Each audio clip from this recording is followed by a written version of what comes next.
झापा 1 मा नेपाली कंग्रेसका विश्वप्रकाश शर्मा र एमालेका अग्नि खरेल मुख्य प्रतिस्पर्धी। तेस्रो पटकको प्रयासमा सांसद बन्न लागेका शर्मालाई वामपन्थी विरासत भत्काउनु पर्ने दबाव। 3वटा क्षेत्र भएको चितवनमा नयाँ अनुहारका कारण चुनावी रौनक बढ्दै। गठबन्धन र एमालेलाई रवि लामिछानेको चुनौतीप्रति बढ़ी आकर्षण। सरकारी संयन्त्रकै मिलेमतोमा सीमामा गैर कानूनी कारोबार र तस्करी मौलाएको अध्ययन समितिको निष्कर्ष। अपराधजन्य गतिविधि नियन्त्रणमा राजनीतिक दलको दबाव र प्रभाव प्रमुख चुनौती। प्रदूषणका कारण भारतको दिल्लीमा स्वास्थ्य संकटकाल घोषणा। विद्यालयहरू बन्द, कर्मचारीलाई घरबाटै काम गर्ने सुविधा। र साफ अन्डर 15 महिला फुटबल च्याम्पियनशीपमा नेपालको लगातार दोस्रो जीत। बंगलादेश 1-0 गोल अन्तरले पराजित। नमस्कार, कान्तिपुर डायरीका साथमा साथी रमेश र म अनिल। समाचार अब विस्तारमा। प्रतिनिधि सभा तथा प्रदेश सभा निर्वाचन विशेष। झापाको क्षेत्र नम्बर 1 बाट प्रतिनिधि सभाका उम्मेद्वार नेपाली कांग्रेसका विश्वप्रकाश शर्मा र नेकपा एमालेका अग्नि खरेल बीचको चुनावी प्रतिस्पर्धा निकै चासोको विषय बनेको छ। नेपाली कांग्रेसका महामन्त्री शर्माले आफ्नै क्षेत्रबाट तेस्रो पटक प्रतिस्पर्धा गरिरहँदा एमालेका खरेल भने गृह क्षेत्र छाडेर क्षेत्र नम्बर 1 मा पुगेका हुन्।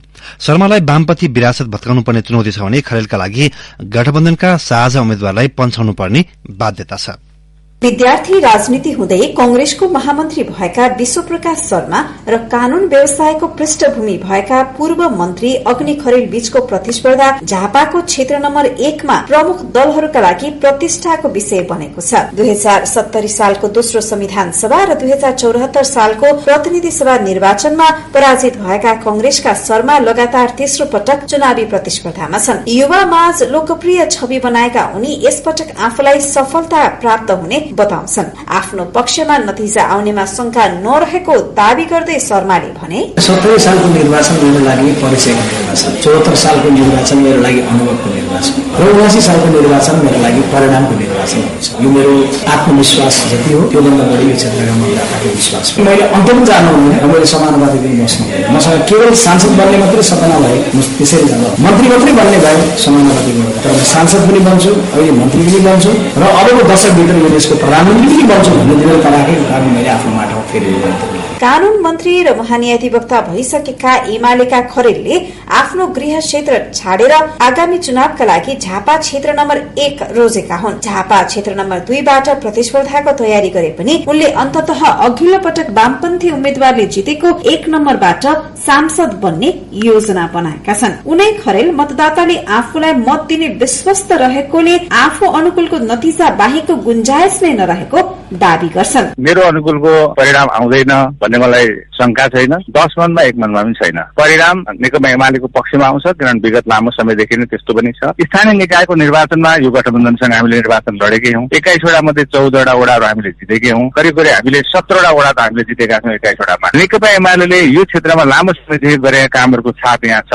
राष्ट्रिय राजनीतिमा गरेको कामहरूको छाप यहाँनिर छ। यहाँका मतदाताहरू सचेत मतदाताहरू हुनुहुन्छ र सचेत मतदातालाई के गर्नुपर्छ, राष्ट्रिय राजनीतिलाई कता लाने भन्ने कुराहरूसँग पनि यहाँको निर्वाचन केन्द्रित छ। 3 स्वतन्त्र सहित 15 जना उम्मेद्वार रहेको यस क्षेत्रमा विगतमा समानुपातिकबाट संविधान सभा सदस्य बनेका 61 वर्षीय खरेल र 52 वर्षीय शर्मा बीचको प्रतिस्पर्धाले चुनावी माहौल तताएको छ। आफ्नो जनमत जोगाउँदै पहिलो पटक प्रत्यक्ष निर्वाचित सांसद बन्ने होडमा रहेका खरेल र 2 पटकको हारपछि सांसद हुने आकांक्षा राखेका शर्माको आगामी राजनीतिलाई लिएर पनि चासो व्यक्त भएको पाइन्छ। झापाको राजनीतिलाई नजिकबाट नियालिरहेका वरिष्ठ अधिवक्ता लीला उदासीले भने राजनीतिमा त हार्नु र जित्नुको चाहिँ त्यति ठूलो अर्थ राख्दैन है। जस्तो चाहिँ केही मान्छेहरूले कहिल्यै चुनाव जितेनन् तर पनि एउटा पोलिटिक्समा चाहिँ विज्ञानको रूपमा चाहिँ रहि नै रहे। विश्वप्रकाश म जति परिचित छु नि उहाँसित, त्यसले उहाँले सामान्य कुरा लिनुहुन्छ। मुलुकको पोलिटिक्समा कन्ट्रिब्युट गर्ने कुरामा उहाँले चाहिँ जित्दाखेरि चाहिँ अलिक सहज रूपमा चाहिँ रहला उहाँलाई काम गर्न। तुलनात्मक रूपले अलिकति अग्नि खरेलजीलाई चाहिँ प्रतिकूल हुन्छ कि। र अब यो हार्नु र जित्नु नै जीवन मरणको प्रश्न त हो जस्तो मलाई व्यक्तिगत रूपमा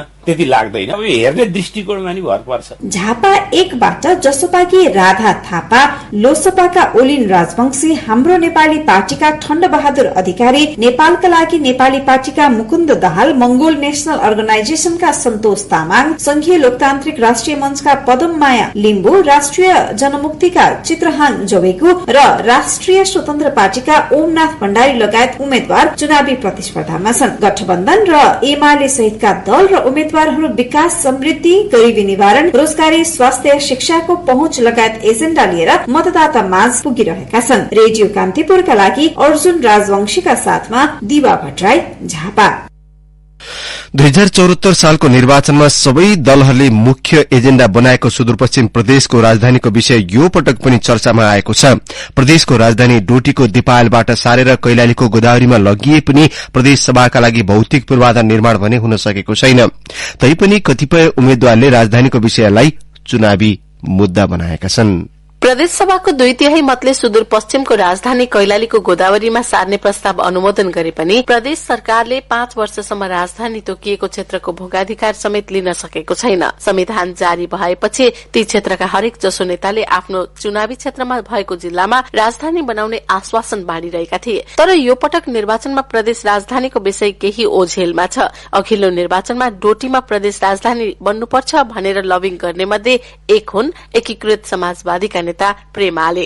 हाल उनी डोटीबाट सत्ता गठबन्धनका उम्मेद्वार छन्। यति बेला उनले राजधानीको विषय भन्दा पनि जिल्लामा सड़क सञ्जालको चुनावी नारालाई महत्व दिएका छन्। भोलिको दिनमा तपाईको यहाँ दिपायलमा ल्याउनको लागि त 2/3 बहुमत त चाहियो नि। 2/3 बहुमत सम्भावना छैन। तब किन राजधानी हाम्रो गइसक्यो। अब राजधानी फिर्ता ल्याउने सम्भावना पनि म देख्दिन। त्यसो भएको हुनाले यो बाटोलाई, यो दूत मार्गलाई छिटोभन्दा छिटो आफ्नो कार्यकालभित्र सम्पन्न गर्ने र त्यसपछि कुनै पनि लाभको पदमा नजाने। नेताहरूले गरेको बाचा विपरीत राजधानी आफ्नो क्षेत्रमा नराखिएको भन्दै असन्तुष्ट बनेका मध्ये एक नरेन्द्र खड्का स्वतन्त्रमा उठेका छन्। गठबन्धनका उम्मेद्वार विरूद्ध स्वतन्त्र उम्मेद्वारी दिएका कंग्रेस नेता खड्का सबै दलले डोटेलीलाई झुक्क्याएको भन्दै राजधानी फिर्ता ल्याउने आश्वासन चुनावमा बाँडिरहेका छन्। यहाँ राजधानी बनाउँछु भन्नेहरूले अब हामीलाई ढाँटिसकेपछि हाम्रो एउटै एजेन्डा हो कि एकतिर डोटी लडेको छ, एकतिर उहाँहरू सिस्टमसँगको लडाई हो। भोलि यी मान्छेहरूले हामीलाई कसरी सहयोग गर्न सक्छ? जो 5 वर्ष अगाडि 10 वर्ष अगाडि ढाँटिराखेका छन्, बिटै तिनी अनुहारहरू भइसकेपछि अनि हाम्रो एजेन्डा भनेको यिनले अब के गर्ने हैन, अब नयाँ अनुहारहरू चेन्ज हुनुपर्छ भनेर लाग्यो। दलका नेताहरूको परस्पर विरोधी धारणाका बीच डोटीका मतदातालाई भने अब आफ्नो जिल्लामा फेरि प्रादेशिक राजधानी बन्छ भन्ने पत्यार लागेको छैन। दिपायलका वीरेन्द्र खड्काले भने राजधानीको विषयमा पनि बोलिरहेछन् बोल्न त अब त्यो चाहिँ सम्भव कुरा त होइन। नारा मात्रै हो। त्यो 1-2 जनाले ल्याएर पनि ल्याइने चिज होइन। 2/3 पुगाउनलाई पनि सम्भव छैन जस्तो लाग्छ हामीलाई। दलहरूले राजधानी तोक्ने विषयलाई ठूलो प्रतिष्ठाको विषय बनाए पनि भौतिक पूर्वाधार निर्माणमा चासो नदिएको कतिपयको बुझाइ छ। त्यसो त सुदूरपश्चिमको राजनीतिलाई बुझेका व्यक्तिहरूले फेरि पनि प्रादेशिक राजधानी चुनावी एजेण्डा बन्नु नै गलत ठानेका छन्। डोटीका राजनीतिक विश्लेषक प्रमोद पाठक भन्छन्, राजधानी भन्ने चुनावी एजेण्डा कुरै होइन। त्यो एक ठाउँ इस्टाब्लिसमेन्ट हुने कुरा हो। त्यो अरबौं रुपियाँ खर्च गरेर एक ठाउँ बनाउने, अब फेरि अझ चुनावी एजेण्डा बनाएर वहाँ सार्छु यहाँ सार्छु भन्ने गलत कुरा हो। पहिला सार्नै थिएन। सुदूरपश्चिमको प्रदेशसभामा 5 वर्षसम्म निरन्तर सत्ताको नेतृत्व गरेको माओवादी अहिले पनि गठबन्धनको दोस्रो प्रमुख दल हो। तर राजधानीको भौतिक पूर्वाधार निर्माणका लागि सरकारले कुनै काम गर्न सकेको छैन। धनगढ़ीका नागरिक अगुवा कमल जोशीले राजनीतिक दलको खिच्चातानीले राजधानी र त्यसको भौतिक निर्माणको विषयलाई थप पेचिलो बनाएको बताए। भौतिक संरचना बन्ने भन्दा पनि यहाँका मानिसहरूमा पनि राजधानी कहाँ हुने के हुने भन्ने किसिमको एक किसिमको असमञ्जसता मात्रै होइन कि द्वन्द्व पनि सिर्जना गरिदिएको छ। चालबाजी मात्रै हो। वास्तवमा त्यसैले यो पेचिलो बन्दै गएको पनि हो। प्रादेशिक राजधानीको विषयलाई राजनीतिक दलले आफू अनुकूल व्याख्या गरेको पाइन्छ। विगतमा यही विषयलाई लिएर चुनावी हत्कण्डा बनाए पनि अहिले असर समग्र सुदूरपश्चिमको आर्थिक विकासमा पनि पर्न सक्ने चिन्ता प्रकट भएका छन्।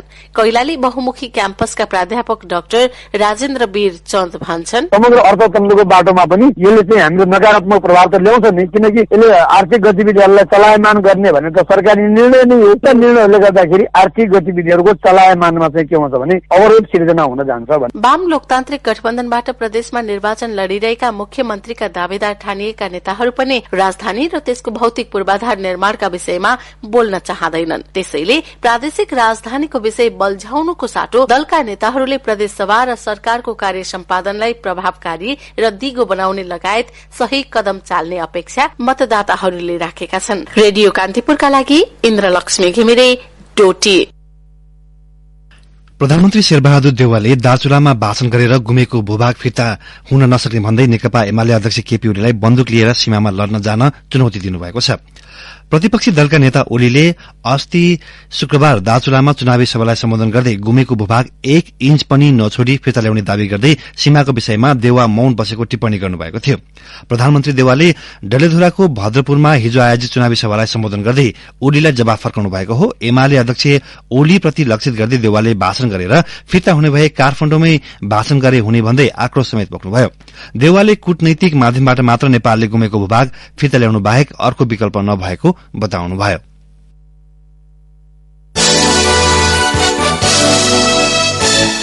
जनता समाजवादी पार्टी जसपाले प्रत्यक्ष निर्वाचित कार्यकारी राष्ट्रपति र मुख्यमन्त्रीको मुद्दा अघि सार्दै घोषणा पत्र सार्वजनिक गरेको छ। काठमाडौँको एक होटलमा सार्वजनिक गरिएको घोषणा पत्रमा शासकीय स्वरूप परिवर्तनका साथै आर्थिक विकास र समृद्धि तथा सामाजिक सांस्कृतिक रूपान्तरण लगायतका विषय समावेश गरिएका छन्। जसपाले संविधान संशोधन तथा पुनर्लेखनको आवश्यकतामा जोड़ दिएको छ। घोषणा पत्र सार्वजनिक गर्दै पार्टी अध्यक्ष उपेन्द्र यादवले मुलुकको संसदीय प्रणाली सफल हुन नसकेकाले प्रत्यक्ष निर्वाचित कार्यकारी प्रणालीको व्यवस्था हुनुपर्नेमा जोड़ दिनुभयो। राजनीतिक स्थिरता, लोकतान्त्रिक गणतन्त्रको संस्थागत गर्ने र तीव्र रूपले अब आर्थिक क्रान्ति, आर्थिक परिवर्तनको बाटोबाट समृद्धितर्फ लैजानका लागि जनताबाट प्रत्यक्ष निर्वाचित कार्यकारिणी राष्ट्रियपतीय प्रणालीमा या सरकार प्रमुख या राष्ट्र प्रमुख कार्यकारिणी हुने र जनताबाट प्रत्यक्ष निर्वाचित हुने व्यवस्था र समानुपातिक संसद रहने र संसदले संसदीय कार्य, व्यवस्थापकीय कार्य व्यवस्थापिकाले गर्ने कार्यमा सीमित रहने र कार्यकारिणी राष्ट्रपतिले सरकार निर्माण गरेर कार्यकारिणी अधिकारको उपयोग गर्ने। अध्यक्ष यादवले अहिलेको निर्वाचन प्रणालीले विकृतिलाई बढ़ाउँदै लगेकाले यसलाई परिवर्तन गर्नुको विकल्प नभएको बताउनुभयो। खर्चिलो निर्वाचन प्रणाली रहन्जेलसम्म सामान्य नागरिकले चुनाव लड्नै नसक्ने अवस्था आउने यादवको भनाइ छ। यो अत्यन्त महँगो, अत्यन्त विकृतिमूलक निर्वाचन प्रणालीलाई संशोधन गरेर समानुपातिक निर्वाचन प्रणाली तर्फ अगाडि बढ्नु पर्दछ। मुलुक संघीय प्रणालीमा गइसकेको भए तापनि कार्यपालिका र व्यवस्थापिका संघीय छ, न्यायपालिका अझै पनि एकात्मक रहेको छ र न्यायपालिकाको पुनर्संरचना गर्दै सहज रूपमा जनताको न्यायमा पहुँच हुने न्याय प्रणालीतर्फ जानका लागि न्यायपालिकाकै पुनर्संरचनाको पनि आवश्यकता छ। पहिचान सहितको संघीयता, समावेशी विकास, सामाजिक न्याय, समतामूलक समृद्धि एवं सदाचार र सुशासनको विषयलाई जसपाले प्राथमिकतामा राखेको छ। जसपा आगामी निर्वाचनका लागि एमालेसँग तालमेल गर्दै चुनावी प्रतिस्पर्धामा छ। कान्तिपुर डायरीमा अब ब्रेकको पालो। ब्रेकपछि कान्तिपुर डायरीमा अब कान्तिपुर सविस्तारको पालो। कान्तिपुर सविस्तार। 3वटा निर्वाचन क्षेत्र रहेको चितवनमा विभिन्न दल र स्वतन्त्र उम्मेद्वार चुनावी घर दैलोमा व्यस्त छन्। 4,08,342 मतदाता रहेको चितवनमा यसपटक नयाँ अनुहार सहितका उम्मेद्वारको चर्चाले चुनावी रौनक बढ़ाएको छ। चितवनमा यतिखेर गठबन्धन र एमालेका उम्मेद्वारसँगै पूर्व संचारकर्मी एवं राष्ट्रिय स्वतन्त्र पार्टीका रवि लामिछाने नयाँ दलबाट चुनाव जित्ने कसरतमा जुटेका छन्। प्रतिनिधि सभामा 3 र प्रदेश सभामा 6वटा क्षेत्र रहेको चितवन जिल्लामा सत्तारूढ़ गठबन्धन र एमाले बीच मुख्य प्रतिस्पर्धा हुने देखिएको छ। 3वटा क्षेत्रमा गरी 122 जना उम्मेद्वार चुनावी प्रतिस्पर्धामा रहेका छन्। प्रतिनिधि सभातर्फ क्षेत्र नम्बर 1 मा 20 जना उम्मेद्वार मध्ये मुख्य गरी एमालेका सुरेन्द्र पाण्डे र गठबन्धनका डाक्टर विश्व पौडेल बीच प्रतिस्पर्धा हुने देखिएको छ। पाण्डेले 2070 र 2074 मा निकटतम प्रतिद्वन्दी कांग्रेसका राजेन्द्र बुर्लाकोटीलाई पराजित गरेका थिए। 2074 मा प्रदेशतर्फ एमालेले नै 2वटै क्षेत्रमा विजय हासिल गरेको थियो। गत स्थानीय तह निर्वाचनको मत परिणाम हेर्ने हो भने 3 नगरपालिकाको प्रमुख, उपप्रमुख र वडामा प्रमुख दलको मिश्रित नतिजा रहेको छ। 1,39,845 मतदाता रहेको क्षेत्रमा एमाले विभाजनको प्रभाव पर्न सक्ने देखिएको छ। तर आफ्नो जितले निरन्तरता पाउनेमा ढुक्क छन् पूर्व अर्थमन्त्री समेत रहेका एमाले उम्मेद्वार सुरेन्द्र पाण्डे। यहाँका जनताले खोजेको त परिवर्तन हो नि। परिवर्तन भने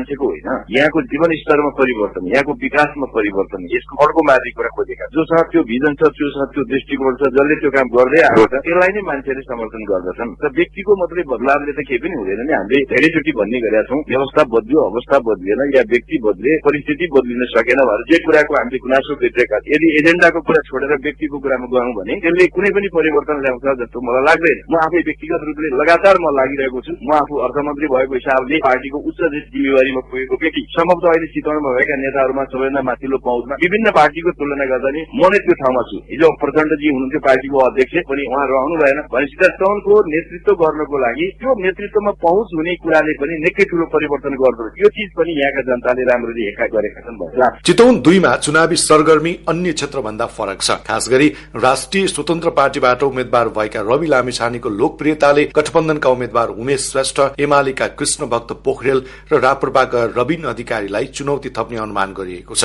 यो क्षेत्रमा 19 जना चुनावी प्रतिस्पर्धामा छन्। स्थानीय तह निर्वाचनको मत परिणाम र अघिल्लो चुनाव हेर्दा एमालेको उपस्थिति बलियो देखिएको छ। तर 1 महानगरपालिका र 2 नगरपालिका रहेको सो क्षेत्रमा 1,24,214 मतदातामाझ आफ्नो लोकप्रियता र प्रतिबद्धता अगाडि रहेको दावी गर्छन् राष्ट्रिय स्वतन्त्र पार्टीका अध्यक्ष लामिछाने। उनले भने, कालीकोटमा अस्पताल बनाए तर म त्यहाँ बस्दिनँ नि त, 70 मा बस्ती बनाए म त्यहाँ बस्दिनँ। त्यो छलो नै यही बनाउनको लागि मैले सुरुवात गरिसकेको छु, मैले कमिट पनि गरेको छु। चुनावको बेलामा नारा लाउँछन्, पछि फेरि हराउँछन् भनेर शंका त मलाई गर्नुभएको छ। तर म त्यही नै बेचितीको विरोध गरेर आएको हुनाले म त्यही बेचितीको पाटो त बन्दिनँ, कुनै ढङ्गमा बन्दिनँ। मैले हुने मात्र कुरा गरेको छु, नहुने कुरा गरेको छैन। अलिकति धेरै र उहाँहरूको निराशा धेरै हुनाले त्यो पनि आफ्नो बोझ आफ्नो टाउकोमा त परि नै लेखिन्छ। त्यसले गर्दा स्वाभाविक रूपमा उहाँहरूमा निराशा छ। मलाई लाग्छ त्यो अपेक्षा पूरा गर्न सकिन्छ, काम गरेरै आएको हुनाले म पूरा गर्न सक्छु। नयाँ अनुहारका कारण क्षेत्र नम्बर 2 थप चर्चामा छ। व्यावसायिक पृष्ठभूमि हुँदै राजनीतिमा आएका सत्ता गठबन्धनमा साझा उम्मेद्वार उमेश श्रेष्ठको उपस्थिति यहाँको चुनावी आकर्षण हो। श्रेष्ठ भन्छन्, काम गर्न सबै छोडेर जीवनमा मलाई नपुग्दो केही थिएन, म सबै त्यागेर चाहिँ 5 वर्ष चाहिँ जनताको समक्ष गएर काम गर्छु। यो सजिलो छैन। प्रत्यक्ष उम्मेद्वार भएको व्यक्तिहरूलाई चाहना धेरै छ, स्रोतको अभाव छ, अहिले बजेटको अभाव छ। तर धेरै अब यो बजेट सीमित बजेटलाई पनि म्याक्सिमम युज गरेर के गर्दा म प्राइभेटमा काम गरेको मान्छे भएको हुँदा पब्लिक प्राइभेट पार्टनरशिपका मोडलहरूबाट 3 खम्बे अर्थनीति जुन चाहिँ सरकारले अँगालेको छ, सहकारी पो निजी क्षेत्र पो, अब भन्दाखेरि नयाँ अहिले परिस्थिति चेन्ज अनुसार हामी परिवर्तित भएर जानुपर्छ। जनतामा यो फ्रस्ट्रेसन, केही भएन, केही उन्नति भएन, केही बनेन, जब पाएन, त्यो फ्रस्ट्रेसनलाई चाहिँ अब हामीले समय सापेक्ष जम्मै चेन्ज गरेर लानुपर्छ। गठबन्धनका साथीहरू एकदमै लाग्नुभयो भने अब मैले 100% जित्नुपर्छ। अहिलेको सुप्रिम कोर्ट भनेको चाहिँ को भन्दाखेरि जनता नै हो। हेर्नुहोस्, म अरू साथीहरूको म विरोध गर्दिनँ, म जनताले चाहे म आउँछु। माओवादी केन्द्रका अध्यक्ष पुष्पकमल दाहाल गोर्खा लागेपछि चितवन 3 मा भने पहिलेको जस्तो चुनावी रौनक छैन। गठबन्धनका डाक्टर भोजराज अधिकारी र राप्रपाका विक्रम पाण्डे बीचको प्रतिस्पर्धामा जोडिएका गठबन्धन विरुद्धका बागी उम्मेद्वार दिनेश कोइरालालाई एमालेले सहयोग गर्ने प्रतिबद्धता जनाएकाले चुनावी नतिजाबारे विभिन्न अड्कलबाजी भइरहेका छन्। 1,44,283 मतदाता रहेको यस क्षेत्रमा दाहालको विरासत धान्नेमा ढुक्क छन् गठबन्धन उम्मेद्वार अधिकारी। प्रचण्ड हुँदाखेरि जति पनि विकास निर्माणका चाहिँ बहुआयामिक र राष्ट्रिय गौरवका योजनाहरू बनाइयो, एउटा डाक्टर यो क्षेत्रमा जाँदै गर्दा ती चीजहरू त्यो भारी बोक्न सक्छ त भन्ने खालको प्रश्न पनि छ। तर विकल्प छैन, किनभने म उठिसकेँ र मैले के भनेको छु भने केन्द्रीय तहमा नि गठबन्धनले जित्यो भने प्रचण्डले चाहेका राष्ट्रिय गौरवको योजना जति पनि छन् माडी र भरतपुर लक्षित गरेर यी सबै गर्न सकिन्छ। चितवनको राजनीतिमा लगातार गठबन्धन भित्रको माओवादी केन्द्र हावी भएको टिप्पणी माझ कंग्रेस मतदातामा असन्तुष्टिका स्वरहरू निकै भेटिएका छन्। एमाले विभाजन भएपछि गठित एकीकृत समाजवादीको प्राप्त गर्ने जनमतले चितवनका 3 वटै क्षेत्रको नतिजालाई प्रभावित पार्न सक्ने विश्लेषण पनि सुन्न पाइन्छ। रेडियो कान्तिपुरका लागि सहकर्मी रमेश पौडेलका साथमा सन्तोष गन्धर्व, भरतपुर, चितवन। कान्तिपुर सविस्तार।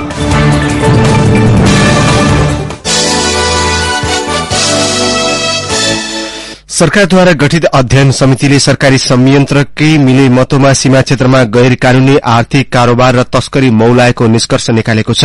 प्रतिवेदनले सीमापार अपराधजन्य गतिविधि नियन्त्रणमा दलहरूका दबाव र प्रभावलाई प्रमुख चुनौतीका रूपमा औल्याएको छ। समितिले सीमापार अपराध रोकथाम तथा नियन्त्रण र अवैध कारोबार नियन्त्रणका लागि 1.5 दर्जन जति चुनौती पहिचान गरी त्यसलाई सम्बोधन गर्न नीतिगत सुधारको आवश्यकतामा जोड़ दिएको हो। गृह मन्त्रालयले निर्वाचन सुरक्षा तथा व्यवस्थापन, सीमा सुरक्षा स्थिति, अन्तर सरकारी निकायबीच समन्वय, सीमा क्षेत्रबाट हुने तस्करी, रोकथाम तथा नियन्त्रणका चुनौती लगायतका विषयमा अनुगमन, निरीक्षण र अध्ययन गरी सुझाव सहितको प्रतिवेदन पेश गर्न असोज 23 मा सहसचिव विष्णुकुमार भुषालको संयोजकत्वमा नेपाल प्रहरीका डीआईजी भीमप्रसाद ढकाल, सशस्त्रका डीआईजी किशोर प्रधान र राष्ट्रिय अनुसन्धान विभागका अनुसन्धान निर्देशक बिम्बहादुर बुढाथोकी सम्मिलित समिति गठन गरेको थियो। समितिले अध्ययनका लागि भारतसँग सीमा जोडिएका झापा, मोरङ र सुनसरीलाई समेटेर तयार पारेको प्रतिवेदनमा सीमापार तस्करी मौलाउनुमा मन्त्रालयदेखि सीमा सुरक्षामा खटिएका सुरक्षाकर्मी, भन्सारका कर्मचारी, व्यापारी र राजनीतिक दलको संलग्नता रहेको उल्लेख गरेको हो। निर्वाचन आयोगले आफ्नो क्षेत्राधिकारभन्दा बाहिर गएर सेतुपाटी.com अनलाइनलाई कार्यवाही गर्ने भन्दै धम्कीपूर्ण स्पष्टीकरण सोधेको छ।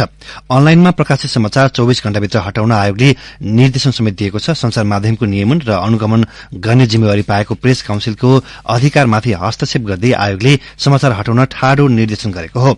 सेतुपाटीले चरित्र हत्या हुने, व्यक्तिगत लान्छना लगाउने, मानहानि हुने सामग्री छापेको आयोगको ठहर छ। आयोगले सेतुपाटीलाई स्पष्टीकरण सोधेसँगै प्रेस काउन्सिललाई अग्नि खरेलका छोरा निचान अमेरिकी सेनामा नेपाली नागरिकता कायमी शीर्षकको समाचार तत्काल हटाउन लगाई आवश्यक कार्यवाही गर्न निर्देशन दिएको छ। नेपाल पत्रकार महासंघका अध्यक्ष विपुल पोखरेल निर्वाचन आयोगले मीडियाको सामग्रीमा हस्तक्षेप गरेर स्पष्टीकरण सोध्नु गलत भएको बताउनुहुन्छ।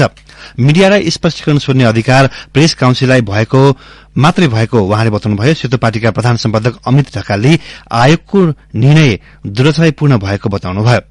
संवैधानिक आयोगले आफ्नो दायरा र मर्यादा बाहिर गएर स्पष्टीकरण सोधेको उहाँले बताउनुभयो। कान्तिपुर डायरीमा पुनः ब्रेकको पालो। आर्थिक प्रसंग पुँजी बजारको नियामक निकाय नेपाल धितोपत्र बोर्डको लापरवाहीले मर्जर तथा एक्विजिशनमा जाने सूचीकृत कम्पनीको शेयर कारोबार रोकका सम्बन्धमा अन्यल भएको छ। मर्जर तथा एक्विजिशनमा जाने कम्पनीको शेयर कारोबार रोक्ने जिम्मा धितोपत्र बोर्डको भन्दै नेपाल राष्ट्र बैंकले सम्बन्धित नियमावलीबाट सो व्यवस्था हटाएको छ। बोर्डले भने त्यस सम्बन्धमा नीतिगत व्यवस्था गर्न सकेको छैन। विद्यमान नीति राष्ट्र बैंकले खारेज गर्ने, तर बोर्डले त्यस सम्बन्धी नीतिगत व्यवस्था गर्न ढिलाइ गर्दा मर्जर तथा एक्विजिशनमा जाने कम्पनीको शेयर कारोबार रोक्का सम्बन्धी अन्यल बढ़ेको लगानीकर्ताहरू गुनासो गर्छन्। राष्ट्रिय प्रसंग भारतको दिल्लीमा अत्यधिक वायु प्रदूषणपछि स्वास्थ्य संकटकालको घोषणा गरिएको छ। साना बालबालिकालाई घरबाट बाहिर निस्कनबाट रोक्न विद्यालयहरू बन्द गरिएका छन् भने कर्मचारीका लागि घरबाटै काम गर्ने सुविधा दिएको छ। भारतीय राजधानी नयाँ दिल्ली र आसपासका क्षेत्रमा नोभेम्बर महिनाको शुरूसँगै वायुमा प्रदूषणको मात्रा बढ़दै गएको छ। दूषित हावाले आम मानिसको स्वास्थ्यमा दीर्घकालीन प्रभाव पार्ने रोगहरू देखा पर्न सक्ने चेतावनी आउन थालेपछि दिल्ली सरकारले थप सावधानी अपनाएको हो। त्यसका साथै वायु थप प्रदूषित हुन नदिन विभिन्न उपायहरू अपनाउन थालेको छ। त्यस अन्तर्गत कक्षा 5 सम्मका विद्यालय बन्द गरिएको छ। सरकारी कार्यालयमा आधा कर्मचारीलाई कार्यालयबाट र आधालाई घरबाट काम गर्न भनिएको छ। ट्रक तथा डिजलबाट चल्ने कार चलाउन रोक लगाइएको छ।